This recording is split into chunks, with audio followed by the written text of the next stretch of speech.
to stay alive in the semifinals. Thank you so much. Well, we have a series on our hands. H2K is back in there. I'm going to let you have the floor first because they touched on it already. The Ahri pick, obviously, and you were saying it for the last couple of games, but this is where, what, was the pick always faltered and did H2K just play it correctly this time around, or what was the deal? Like, I'm going to sound like a one-string banjo, you know, ding, ding, ding, but like the thing is, a one-string banjo. Yeah, I know. Nah, come on. But the thing is, Ahri is not like a pick that you're supposed to blind pick. You can pick so many different champions that can farm safely against Ahri. And with that in mind, I want them to pick Orianna there. Good blind pick, doesn't have a lot of counter matchups, is kind of weak to poke, but not that bad.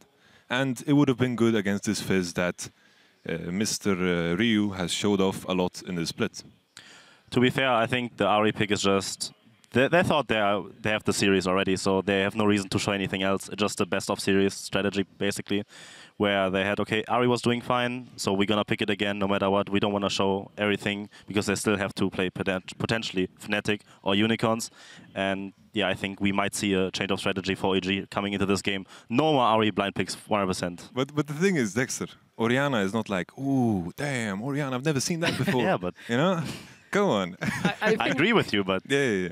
I agree with you too. There are points why they would pick the Ahri, you know, so... I think one of the biggest problems, though, is in-game. If you're playing with a champion like Ahri, who does rely on gold to snowball, and your jungler gets all of the gold early on, it works well on Elise, don't get me wrong. Elise getting extra damage, extra tankiness is fine, but with an Ahri that needs to snowball, I think that is a big pain point there, where you've got so many different options on the map that need gold.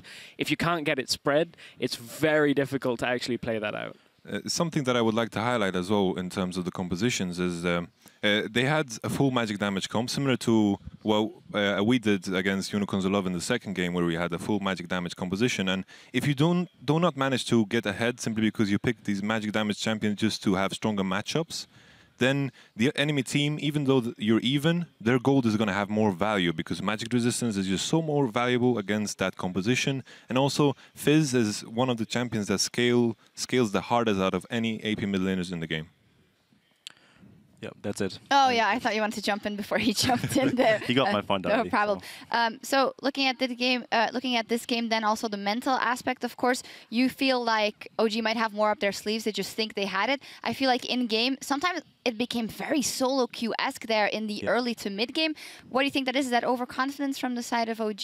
I think it's overconfidence, for sure. I mean, I know the players, and I think they were in a position where they can say, yeah, we beat them at everything they have, so we're just going to play our game, we're going to try stuff, and then if it works, we're going to beat them 3-0. If not, we're just going to go back to our normal strategy and beat them 3-1 next game. I think the most intriguing thing there is if it is overconfidence that's crept in, it seems to have even perhaps crept in to the rookie on the team of Niels, because that was the most deaths Niels has had in a single game all split with 5, which isn't a massive number, but previously he had only died 3 times maximum in other games. So I wonder whether, as you said, it is the overconfidence.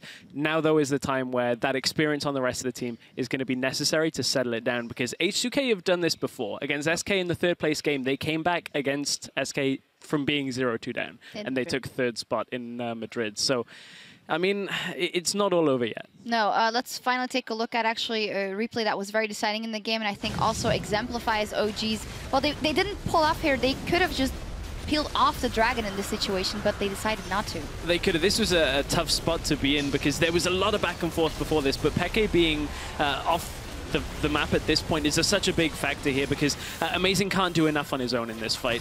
That's where all of the gold was at this point in the game, and then H2K, Hyanan just absolutely going ham in this team fight, and the gold just not so useful on Elise in a team fight like that. Especially like, if you keep in mind, like if you took a look at the Elise build, spell penetration, rumble, spell penetration. When the Aegis comes in, it is just too much value in it. And the thing that we need to highlight is, once again, like, so many trades in the early game. The first blood was a trade. Then we had some more trades at the raid camp. And trades are so good for the H2K side in this game. And I would like to add that I said the previous game that I thought it was over for H2K, but I think this is the best game they've played in this series. Yeah, I think we should keep our eyes on Lulex because I think Lulex actually played really well this game. Like in terms of team fighting, his ability, his kicks were pretty much on point in that one team fight, which won them the game eventually. And I think we have to keep an eye on X-Packer too to see what he will pick and if he can actually step up. Because quite frankly, I think the Ari pick has not doing anything in the games. And will he like step up and do something with like a different champion, like maybe an Orianna, pick it away, or will he pick the utility role on Lulu? But the Ari is not really doing anything for the comp, I think. And if we can maybe see X-Pac on something else, then we might see OG take the next game, or H2K finally found that confidence that they needed, that Lulex needed, that he's gonna go off in the next game to actually finally match up Amazing's early game. For us, that would be cool. Then we'd get 5 games if H2K manages to go off. We're going to have that game for after the break. Before that, though, we're going to check in on Twitter, where @Schmutzmiddle wants to know, oh, this is a tough one. Is the level in the European LCS higher compared to last year with all those new formal challenger teams at the top of the league? Whew, Yamato.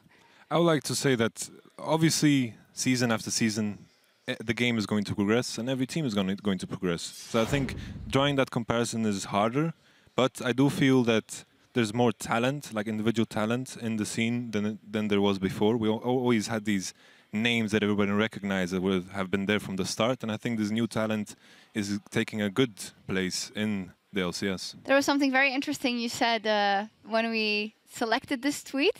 I don't know if you want to say it again. I have no clue what I said. You said EU is like NA with Fnatic. Yeah. Oh, yeah. Well, it's true. It's like EU is basically like NA with Fnatic. Let's be honest. It's like Rocket is like Team Impulse. Who's CLG? Element is like CLG. I am CLG. I was CLG. You are CLG? Yeah, I was. God bless CLG. All right, well, we'll see how it progresses. In any case, the pressure is on H2K still to come back in Game 4 to stay alive still in the summer playoffs. Before we go, we'll hear what it means to Lulex to play with a jungle sub waiting in the wings. Don't touch that browser. We'll be right back.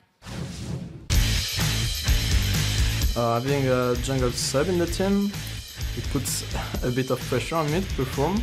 So I think it's really good, and I expect to see more Western team doing it in the future because they do it already in Korea. Like even Faker as a sub, so like I think Western team should pick up on this.